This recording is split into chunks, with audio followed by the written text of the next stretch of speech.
नमस्कार, city post live के इस चुनावी कार्यक्रम में आपका स्वागत है। मैं हूं श्रीकांत प्रत्युष। आपके लिए बड़ी खबर है। जी हां, आप जानते हैं कि बीजेपी और जेडीयू और एलजेपी के बीच सीटों का बंटवारा आज किसी भी समय हो सकता है, लेकिन उसके पहले मैं बता दूं कि किन किन सीटों पर सहमति बनी हुई है। बिहार के मुख्यमंत्री नीतीश कुमार 2 दिनों से दिल्ली में हैं, लेकिन रामविलास पासवान की अनुपस्थिति की वजह से, चिराग पासवान की अनुपस्थिति की वजह से कल सीटों का बंटवारा का ऐलान नहीं हो पाया, लेकिन आज किसी भी वक्त हो सकता है। लेकिन आपको बता दूं, इस बीच जो खबर आ रही है कि कौन सीट पर कौन लड़ेगा, ये लगभग फाइनल हो गया है। 2-3 सीटों पर लेकर पेच फंसा हुआ है, उसको भी आज सुलझा ही लिया जाएगा। लेकिन 13-14 सीटें ऐसी हैं जिस पर सहमति बन गई है बीजेपी, जेडीयू और एलजेपी के बीच। यानी बीजेपी को भी अपनी कई सीटें छोड़नी पड़ी है जेडीयू के लिए, एलजेपी के लिए, और एलजेपी को भी अपनी कई सीटें छोड़नी पड़ी है जेडीयू के लिए। तो ये खबर आ रही है। और दरभंगा के बारे में बता दूं, नालंदा सबसे पहले चलते हैं। नालंदा जेडीयू का सिटिंग सीट है, यानी वहां पर कौशलेंद्र कुमार वहां पर जेडीयू के सांसद हैं, और ये सीट इस बार भी जेडीयू के खाते में ही रहेगी। नालंदा पर तो कोई दावा कर ही नहीं सकता है। एलजेपी ने भी कह दिया था कि नालंदा से जेडीयू का सांसद है, इसलिए उस सीट को छोड़ देगी। पिछली बार एलजेपी के उम्मीदवार इस सीट से लड़ा था क्योंकि नीतीश कुमार एनडीए में नहीं थे। दूसरी सीट है पूर्णिया, जहां से संतोष कुमार हैं, ये जेडीयू के सांसद हैं, तो इस सीट पर तो कोई पेच ही नहीं है, ये सीट जेडीयू के खाते में ही रहेगी। और जहानाबाद सीट है, काफ़ी महत्वपूर्ण सीट है, यहाँ से रालोसपा के सांसद अरुण कुमार हैं, जो रालोसपा से अलग होकर अपनी पार्टी भी बना चुके हैं, लेकिन फिलहाल उपेंद्र कुशवाहा के पक्ष में खड़े दिख रहे थे कुछ दिनों से।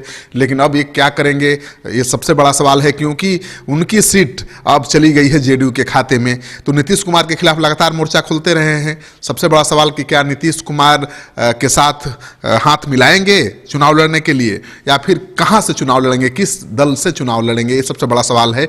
और उसके बाद बता दूं कि सीतामढ़ी की सीट है, ये भी हॉट सीट है। रालोसपा के सांसद है यहाँ से राम कुमार शर्मा, वो उपेंद्र कुशवाहा के साथ ही बने हुए हैं। पहले तो नीतीश कुमार के पक्ष में खड़े दिखते थे, लेकिन रालोसपा के एनडीए से अलग होने के ठीक एक दिन पहले उन्होंने कह दिया कि उपेंद्र कुशवाहा के साथ खड़े हैं। तो इस सीट को भी अब दे दिया गया है जेडीयू के खाते में। तो जाहिर है कि राम कुमार शर्मा, जो नीतीश से पहले भी करीबी दिखा रहे थे, काफ़ी आत्मीयता दिखा रहे थे, अब कभी भी उपेंद्र कुशवाहा को छोड़कर नीतीश कुमार के पार्टी में चले जाएंगे और उनको ये सीट मिल सकती है। तो ये है राम कुमार शर्मा। फिर इसके बाद अगली सीट है दरभंगा की। दरभंगा सीट से जाने माने नेता हैं पूर्व क्रिकेटर कीर्ति आजाद, ये बीजेपी के निलंबित सांसद हैं, तो बीजेपी से इनको टिकट तो मिलना नहीं है। इस सीट को बीजेपी ने जेडीयू के खाते में दे दिया है, क्योंकि नीतीश कुमार के सबसे करीबी नेता हैं संजय झा, वो इस क्षेत्र से चुनाव लड़ना चाहते हैं। इस सीट से वो पहले भी चुनाव लड़ चुके हैं, लेकिन जीत नहीं मिली थी। लेकिन इस बार जब एनडीए के साथ हैं तो उनकी जीत हो सकती है, मतलब कड़ा मुकाबला देंगे इस बार। तो कीर्ति झा आजाद के पास तो महागठबंधन में जाने के सिवाय कोई रास्ता बचा नहीं है, अब ये साफ हो गई है तस्वीर। फिर इसके बाद महाराजगंज की सीट है, ये भी सीट काफ़ी महत्वपूर्ण है। जनार्दन सिंह सिग्रीवाल बीजेपी के कदावर नेता हैं, इस सीट से चुनाव लड़ते रहे हैं, लेकिन अब उनकी ये सीट जेडीयू के खाते में चली गई है। और अब कहा जा रहा है कि जनार्दन सिंह सिग्रीवाल को छपरा से चुनाव लड़ाया जा सकता है, जहाँ से राजीव प्रताप रूढ़ी अभी सांसद हैं। आपको पता है कि राजीव प्रताप रूढ़ी केंद्र में मंत्री भी थे, और सबसे महत्वपूर्ण विभाग उनको दिया गया था, प्रधानमंत्री का जो फ्लैगशिप स्कीम था कौशल विकास, उसका मंत्रालय सौंपा गया था। लेकिन उनके कामकाज से असंतुष्ट होकर प्रधानमंत्री ने बीच में ही उनसे ये मंत्रालय छीन लिया था, और तब से वो वनवास झेल रहे थे। अब वो पार्टी के राष्ट्रीय प्रवक्ता बना दिए गए हैं, तो उनकी सीट ये जा सकती है। यानी प्रवक्ता की भूमिका ही उनको इस चुनाव में निभानी पड़ेगी, चुनाव शायद नहीं लड़ पाएंगे। और इसके बाद सुपौल से खबर आ रही है कि वहाँ पर रंजिता रंजन कांग्रेस के सांसद हैं, ये सीट भी जेडीयू के खाते में चली गई है। यानी वहाँ भी रंजिता रंजन को कड़ा मुकाबला करना पड़ेगा जेडीयू के साथ। और मधेपुरा से पप्पू यादव सांसद हैं, काफ़ी चर्चित सांसद हैं, बहुत एक्टिव सांसद हैं। इस बार इनके खिलाफ जेडीयू का उम्मीदवार उतरेगा मधेपुरा से, यानी उनकी चुनौती भी बढ़ी रहेगी। और काराकाट उपेंद्र कुशवाहा की सिटिंग सीट है, वहीं से वो चुनाव लड़ना भी चाहते हैं, लेकिन महागठबंधन में जाने के बाद वहां से पिछले चुनाव में प्रत्याशी जो थी कांति सिंह, वो मोर्चा खोल चुकी हैं और उन्होंने तो यहां तक कह दिया पत्रकारों से कि आप उपेंद्र कुशवाहा से पूछिए कि महागठबंधन में कितने दिन रहेंगे। यानी काराकाट की सीट जो उपेंद्र कुशवाहा की है, वहां से भी अब जेडीयू अपना प्रत्याशी उतारेगा और उपेंद्र कुशवाहा को हराने में कोई कोर कसर नहीं छोड़ेगा। और ऐसे में जब आरजेडी के नेता ही उपेंद्र कुशवाहा के खिलाफ बगावत का बिगुल फूंक रहे हैं तो उनकी मुश्किलें बढ़ सकती हैं। फिर हुआ आपका वाल्मीकि नगर के बारे में खबर यह है कि वाल्मीकि नगर जेडीयू के खाते में जा सकता है और जेडीयू पहले यहाँ बीजेपी के सांसद हैं, लेकिन अब जेडीयू के खाते में जाएगा और जेडीयू किसको उम्मीदवार बनाएगा अभी तय नहीं हुआ है।